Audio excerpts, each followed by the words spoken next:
গোলাঘাটৰ এজন ব্যক্তিৰ মহানুভৱতা। গোলাঘাটৰ এজন ব্যক্তিৰ দূৰদৰ্শী চিন্তা আৰু সমাজৰ বাবে হিতকাৰী চিন্তা চৰ্চাৰে জনসমাজত দেখুৱাবলৈ সক্ষম হৈছে মহানুভৱতাৰ পৰিচয়। সমাজ এখনৰ বাবে তেওঁ সঁচাই আদৰ্শ হৈ পৰিছে গোলাঘাটৰ ব্যক্তিজন। যিটো সময়ত আজিৰ সমাজত মানৱীয়তাৰ অপমৃত্যু ঘটিছে, জীৱনৰ বিয়লি বেলাটো পৰিয়াল তথা আত্মীয়ৰ সহায় অবিহনে বহুলোকে দিন অতিবাহিত কৰিছে। যিটো সময়ত নিজ পুত্ৰ কন্যাৰ অৱহেলিত হৈ বৃদ্ধ অৱস্থাত মাক দেউতাক বৃদ্ধাশ্ৰমৰ আৱাসী হ'বলগীয়া হৈছে, কিন্তু বৰ্তমান সমাজত এতিয়াও মানৱতা প্ৰমূল্যবিদ মহানুভৱতা গুণসম্পন্ন ব্যক্তি আছে, যাৰ বাবে আজিৰ সমাজখন বহু লোকৰ আপ্ৰাণ চেষ্টাত নিকা হৈ আছে। যাৰ জৰিয়তে এতিয়াও সেই দৃশ্য দেখা পোৱা গৈছে যে সমাজ হিতৈষী ব্যক্তিৰ জৰিয়তে আজিৰ সমাজ ব্যৱস্থাত মহানুভৱতা আৰু মানৱীয়তা যেন আজিও জীয়াই আছে আমাৰ সমাজত। সমাজৰ বাবে তেনে সমাজ হিতৈষী মনোভাৱৰ এগৰাকী ব্যক্তি উঠি অহা প্ৰজন্মৰ বাবে তেওঁ লোৱা প্ৰচেষ্টাক সকলোৱে সন্মান জনোৱাৰ লগতে সমাজৰ বাবে আদৰ্শ স্বৰূপ জ্ঞান কৰিছে সমগ্ৰ গোলাঘাট জিলাখনত।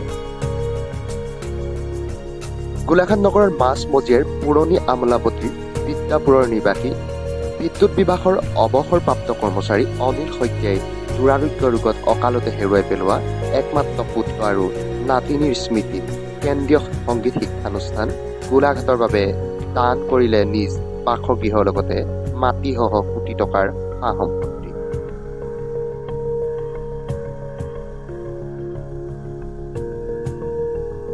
উল্লেখযোগ্য যে তেওঁলোকৰ একমাত্ৰ সন্তান প্ৰয়াত ৰাজু শইকীয়া আৰু নাতিনী প্ৰয়াত সংযুক্তা শইকীয়াৰ পবিত্ৰ স্মৃতিত শান্তি ভৱন নামেৰে নামাকৰণ কৰি কেন্দ্ৰীয় সংগীত শিক্ষানুষ্ঠানৰ বাবে সম্পূৰ্ণ আইনী তথা নীতি নিয়মেৰে দান কৰিলে অনিল শইকীয়াৰ লগতে তেওঁৰ পৰিয়ালবৰ্গই। সমাজৰ বাবে তেওঁ লোৱা এই পদক্ষেপক সকলোৱে শ্ৰদ্ধা আৰু সন্মান জনাই তেওঁক প্ৰশংসাৰে উপচাই তুলিছে। আমি কি ক'ম, আমি বৰ দুৰ্ভগীয়া। আমাৰ এতিয়া ভৱিষ্যতলৈ আৰু কোনো নাই। পত্নী আৰু মই আমি দুয়ো যেনে তেনে এই গৃহ বনাই লৈ ইয়াতে আছোঁ, আৰু এতিয়া ভৱিষ্যতে আমি দুয়ো যোৱাৰ পিছত এইবোৰ কি হ'ব, সেয়েহেতু শান্তি ভৱন কেন্দ্ৰীয় সংগীত শিক্ষানুষ্ঠানক আমি এই ঘৰটি আৰু মাটিৰ সৈতে দান দিবলৈ ওলালোঁ। আৰু ইয়াত আমাৰ সকলোখিনি দায়িত্ব তেখেতসকলে ল'ব, আৰু ভৱিষ্যত আমি দুয়ো জীয়াই থকালৈকে আমাৰ দুয়োৰে তেওঁলোকে সকলোবিলাক আমাৰ আশা ভৰসা পূৰণ কৰি আমাক ইয়াত থাকিবলৈ দিব, ৰাখিব। আৰু গতিকে আমি তেনেকৈ সেই আনন্দৰেই তেওঁলোকক আমি নিজৰ বুলি ভাবি আমি